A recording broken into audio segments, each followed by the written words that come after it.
So last month we talked about the Silk Road being busted and this guy being arrested who may be allegedly the Dread Pirate Roberts, the boss of the Silk Road. And people were predicting, relatively quickly there were some kind of Silk Road copycats that sprung up.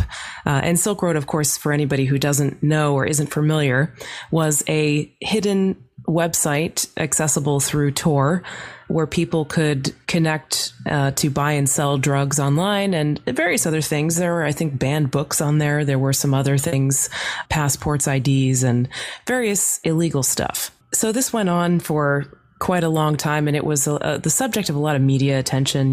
There were so many journalists who said, Bitcoin is just for buying drugs online, because of course you could use Bitcoin to do this. A lot of studies showed that this was not actually the primary thing that people were using Bitcoin for. And I like to quote the survey from Zero Hedge about a year ago that said actually the most common use of Bitcoins at the time was not buying drugs online. It was actually donating them or giving them as gifts. So giving charitable contributions, tips, gifts, etc. with their Bitcoins. Relatively quickly after the Silk Road bust, copycat marketplaces started to arise, and people were in short order trading drugs online with these copycats. Well, recently there's been the relaunch of something new. It's called Silk Road 2.0, complete with its own Dread Pirate Roberts, a person who is obviously not Ross Ulbricht because he's sitting in a prison cell. This is pretty interesting because not much more than a month later, I think it was 5 weeks after the bust of the original Silk Road 2.0 launches, the Silk Road forums were, I guess, seized by the FBI, and some admin of the forums moved them to another website. And I have to say, I haven't followed the Silk Road personally, like I haven't gone on it. So all of this I'm hearing secondhand through different journalism. So I apologize if there are some details missing, but this is my understanding of it. So they've moved their forum, and the forum pretty much continues. And then there's this new Silk Road site, Silk Road 2.0, and it's pretty much business as usual. Some people are kind of paranoid about this, understandably, which I think I would be too if something like this happened to me. Paranoid that this Silk Road 2.0 is just basically a honeypot, that the federal government has set up the Silk Road 2.0 to encourage people to jump on there, and then they're going to bust everybody for buying drugs. Some people say it's legit because this forum admin was very trustworthy, and they believe that this new site is actually real. I guess the new Dread Pirate Roberts, and by the way, that name comes from the Princess Bride, and sort of one of the points about it that sometimes gets missed in the media is that there's supposed to be a lot of different people who have the name Dread Pirate Roberts. And so it's like kind Zorro. Yeah, right. It could be almost anybody. So apparently one of the new Dread Pirate Robertses has done an interview with some major publication through encrypted email. They insist they don't know who he is or she is, and they just kind of leave it at that. But this person insists that this site is real and that they've risen from the ashes. And it was kind of interesting because a government official came out and made a statement about this and said, we're going to have to adapt our lawmaking policies to the ever-changing technology. And I haven't seen them do that yet. So sounds to me like we're going to have like an illegal company analog act or something like that, where if an illegal company gets shut down and you start something that, is similar to it, then that's the sort of way that something like this would be treated if they were going to do anything about it, right? It's interesting to me because I think of the Pirate Bay. They had their servers seized at one point, and then they just moved them, and now they're floating in the middle of the sea, or they're decentralized or something like that. It's like whack-a-mole. These quote authorities are trying to keep up with all of this illegal activity, but it's moving too fast for them, and they just can't keep up. And if this is in fact real, if it's not a honeypot, I mean, maybe they can keep up, and maybe this new Silk Road is actually created by the feds, and then people are going to get busted. I wouldn't recommend going to any of these things, but some people clearly are. Well, the one thing we do know is that no matter what this new Silk Road is, this will not be the end of the war on drugs. This will not be the final nail that destroys the war on drugs and says, okay, well, turns out if we do enough enforcement, people will stop buying drugs. If you attack the supply enough, people will stop buying drugs. If you apply enough prohibition, people will stop buying drugs. The simple truth of it is people will not stop buying drugs. It's the second most traded commodity in the world after food. If you include the broader measure of drugs, which includes most of the recreational things that are legal and the recreational things that are illegal, both here and across the world. Prohibition kills people. Drugs don't kill people. Drug prohibition kills people. And so this attack against more and more suppliers and honeypots is yet another example of failure in prohibition. It won't change anything other than endanger the lives of those who want to buy recreational drugs with Bitcoin, which they can do just as easily with US dollars. A currency that you can't buy drugs in is a crappy currency. If you can't buy the second most traded commodity in the world with your currency, it's not very good money. So of course you can buy drugs with Bitcoin.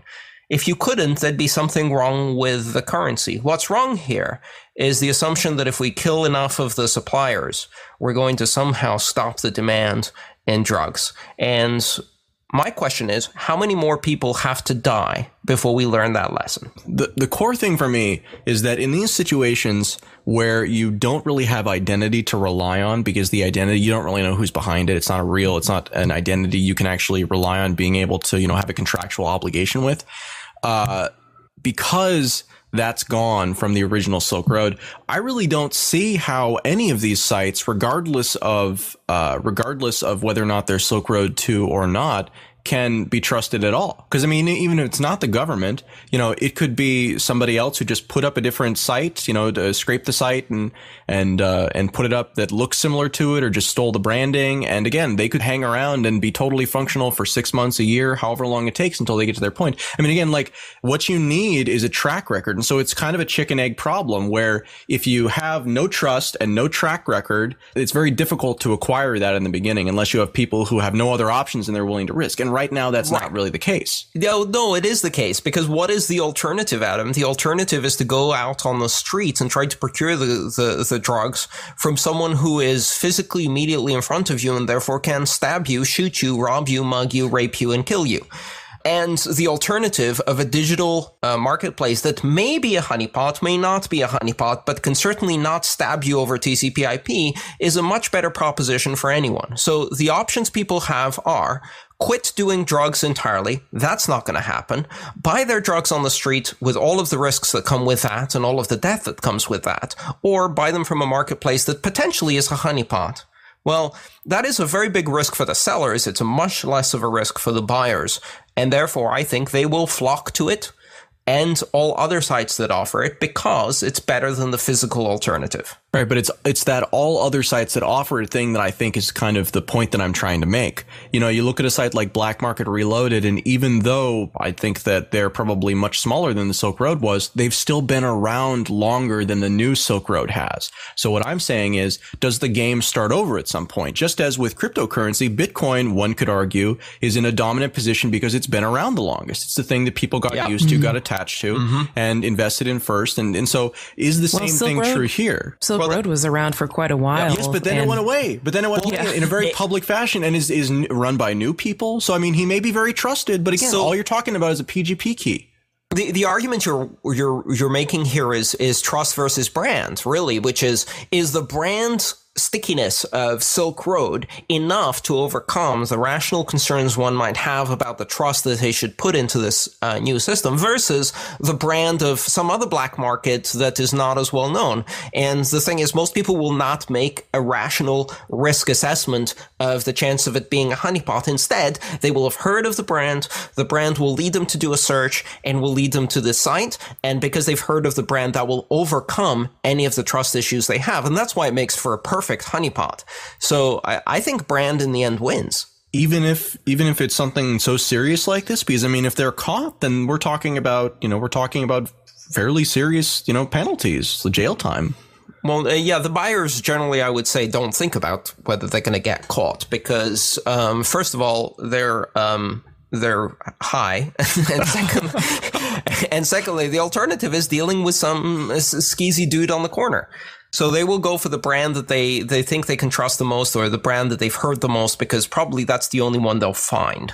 Okay, so just for fun, I think it's a honeypot. I think it's a honeypot, but it doesn't matter because even if it is a honeypot, it's still going to deliver some drugs to some users, and that's fine. I don't know what it is. I'm not ready to make a prediction, but I wouldn't. Well, I'll tell you, I wouldn't trust it. I mean, that's what I mean by that is that like if that was something that I wanted to do, I would be so concerned about that. I mean, good Lord, it's an invitation to get in a lot of trouble. One of the facts that we have to look at is who has the FBI prosecuted or brought charges against so far in the original Silk Road, which we know was a honeypot for at least 8 months, right?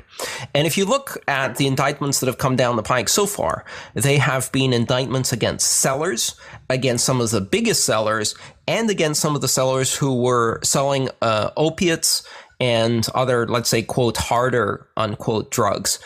And so therefore, I think a lot of buyers see that and they say, well, they haven't really prosecuted anyone who bought a small amount of weed or something like that. And so maybe the risk isn't as high, even if it is a honeypot, because I'm not buying black tar heroin. So therefore, they're not really after me. And that's a rational risk assessment and could therefore be a valid reason why you would use it, even though you suspect highly it is a honeypot, just assuming they're not going to focus on you.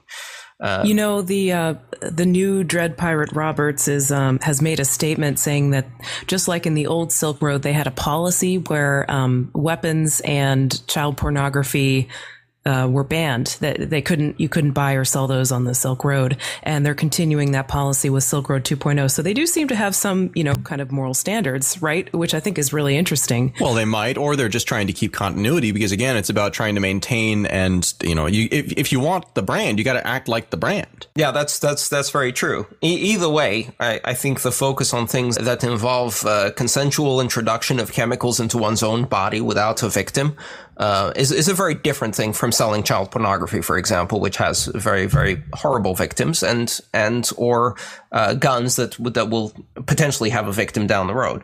Do you guys think the Bitcoin community who wants Bitcoin to, who wants Bitcoin to survive and thrive and live out its potential, has any role in commenting on things like the Silk Road? What do you think about that? Well, we've seen, the Bitcoin community built in layers over time. And I think the crowd that started out using the Silk Road probably was a pretty early layer. So they're ingrained in this culture. But at times like this, when we talk about the Silk Road and we talk about Bitcoin and drugs, I think it's really, really important that we always mention that the total volume of drugs that are transacted in Bitcoin is less than 1% of the global drug trafficking numbers. And it's actually far below 1%. So again, right. The real currency that people are trading for drugs in is US dollars and other local currencies, but mostly US dollars. So the thing about the US dollar is that it has funded every stage of drug production, planting, harvesting, processing, distribution, smuggling, cutting, resmuggling, distribution again, until eventually it lands on a table where you roll up the actual US dollar bill and then use it to snort the drugs right up your nose. Bitcoin has a very limited role vis-a-vis all of those steps. And so it's really quite ironic and hypocritical to look at Bitcoin as having any impact really on the drug trade or any real involvement in the drug trade other than as an efficient means of transaction. The thing here is that all of these edge cases where you're dealing with illicit goods or goods that are banned or whatever, where the friction of the currency really matters, are edge cases we're going to test Bitcoin and test its relationship with regulators and test its relationship with lawmakers and test its relationship with law enforcement, because this is the sharp edge of some of the Bitcoin capabilities. This is where some of the Bitcoin capabilities start actually hurting or rubbing up against our regulatory, political, and legal framework because it's not designed to tolerate these kinds of exceptions, and Bitcoin is very much the exception.